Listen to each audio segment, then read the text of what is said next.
Bueno, ya no queda nada, queda muy poco para la primera cuenta pública del presidente Gabriel Boric en el Congreso, ahí en Valparaíso.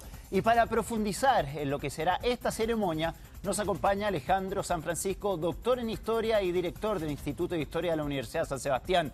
Alejandro, muchas gracias por estar con nosotros esta mañana y quería partir preguntándote qué importancia tiene, o mejor dicho, qué diferencia tiene esta primera cuenta pública del presidente Gabriel Boric con anteriores cuentas públicas que hemos visto de los últimos presidentes que ha habido en la historia de nuestro país.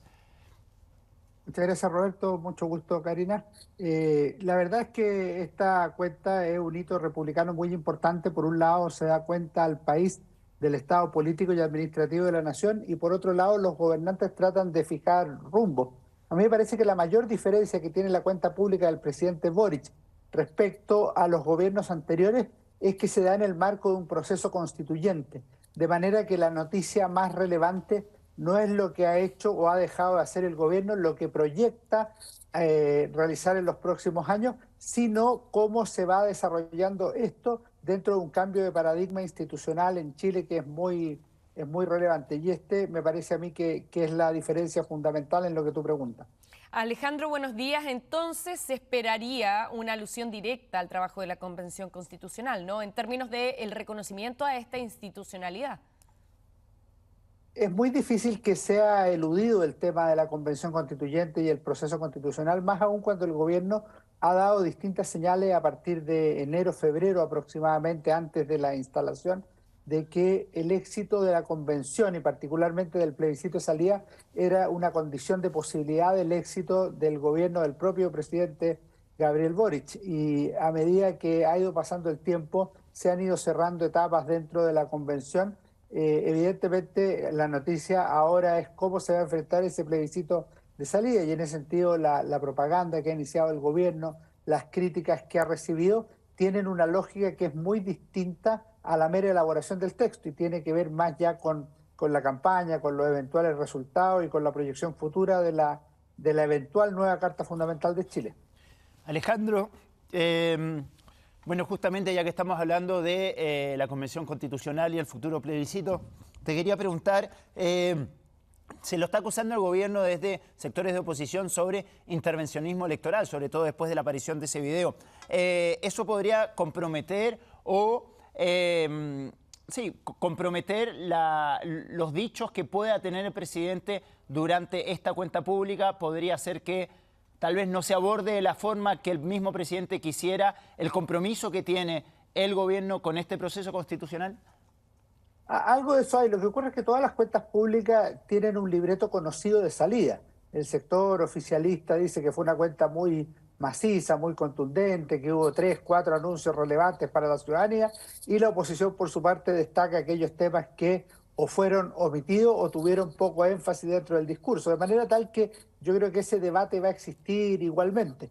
En el tema de la intervención me parece que a veces se exagera. Yo creo que el gobierno lo que ha hecho en el video es informar, si bien es discutible el contenido del texto. Por ejemplo, hay un error en cuanto a la conformación de la convención que elaboró la Constitución de 1833, y ciertamente desconoce la naturaleza democrática de la Constitución de 2005 del presidente Ricardo Lagos. De manera que ahí podría haber una discusión ya más profunda de carácter histórico, pero evidentemente en estas cosas no podemos esperar que un proceso que ha sido divisivo desde la Revolución de Octubre de 2019 genere un consenso amplio a la hora de las definiciones.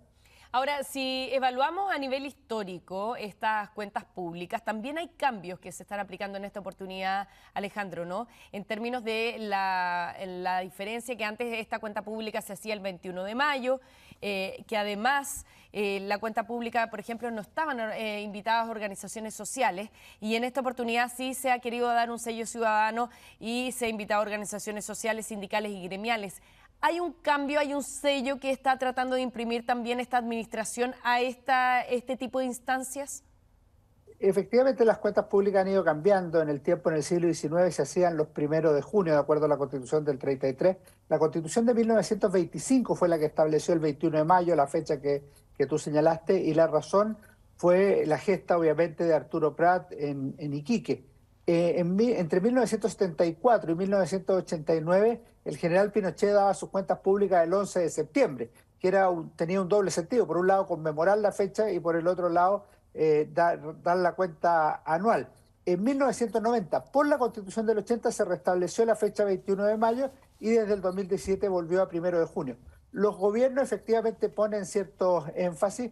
En este caso va a haber una mayor participación que podríamos llamar social de los movimientos, pero yo creo que antes de 1990 también hubo ocasiones en que había invitado grupos de mujeres, culturales, también de organismos de trabajadores. O sea, no es primera vez, si bien evidentemente cuando uno revisa las actas formales, las del Congreso Nacional, se enfatiza el elemento oficial, los embajadores, las autoridades del Estado, el Comité de Pórtico y otro tipo de cosas. Ahora, solo hacer un recuerdo así a viva voz, pero me da la sensación de que cuando Pinochet hacía las cuentas públicas, las hacía en el Diego Portales, ¿no? En la primera etapa ciertamente se hizo siempre en el Diego Portales. De hecho, el primer discurso en el Diego Portales, que podría ser, comillas, llamado una cuenta pública, fue el 11 de octubre del 74, o sea, cuando se cumplió un mes del 11 de septiembre y cuando el gobierno decide cambiarse al edificio Diego Portales, porque obviamente la moneda está inutilizada. Y el año 81, si bien vuelve a la moneda el gobierno militar, las cuentas públicas siguen haciéndose en el Diego Portales hasta finalizar la gestión. Claro. Alejandro, quisiera hablar sobre la efervescencia y la expectativa que existe entre el tiempo en que asume un presidente, que generalmente es en marzo, hasta que da su primera cuenta pública. Podemos ver ahora o percibir al menos ahí en Valparaíso un ambiente distinto a esa efervescencia que había entre los partidarios de Gabriel Boric el día en que asumió y 83 días después, el día de hoy, donde el ambiente es un poquito más tranquilo, donde no se ven esos partidarios en las calles y donde los niveles de aprobación del presidente han disminuido. Suele pasar esto históricamente entre esa diferencia entre la efervescencia del primer día y luego la primera cuenta pública, donde ya los ánimos están más relajados y donde hay una visión tal vez más crítica a lo que está haciendo el gobierno de turno. ¿Es algo que se ha dado históricamente? A mí me parece que vivimos una situación muy peculiar, muy especial, y es que las lunas de miel políticas son cada vez más cortas, prácticamente inexistentes. Si uno mira el 11 de marzo, tienes razón tú que hubo gran efervescencia, no solo en Valparaíso, también en Santiago. Esta idea de que se iniciaba una nueva etapa en la historia de Chile y que Gabriel Boric sería un presidente distinto. Obviamente hay un porcentaje de la población que sigue considerando que eso es así, sin embargo, los problemas de la población siguen siendo más o menos los mismos de siempre, la seguridad, los problemas económicos. En el pasado, si tú miras, por ejemplo, el gobierno del presidente Elwin, él llegó con mucho respaldo a la cuenta pública del 21 de mayo, y a finales de los 90 empiezan las protestas en Valparaíso, de manera que se nota más el rechazo a los gobiernos, incluso a los últimos gobiernos de la Concertación y ciertamente al de Sebastián Piñera,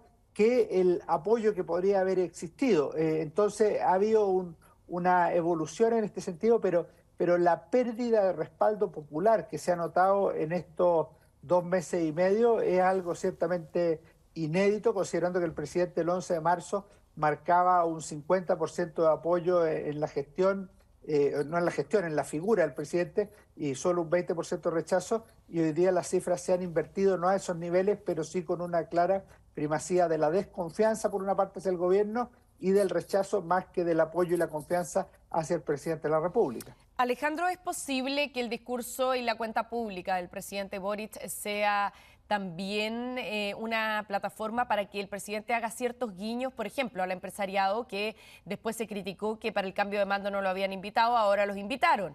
Y también, por ejemplo, para las coaliciones que integran su gobierno y que han estado un poquito distanciadas. En ambas coaliciones, en Apruebo Dignidad y en Socialismo Democrático, ha habido ciertos resquemores, ha habido sectores que están un poquito más díscolos, con los que no ha habido a lo mejor una relación más amigable. ¿Se esperan gestos hacia ese tipo de sectores que a lo mejor con los que ha costado más la relación hasta ahora?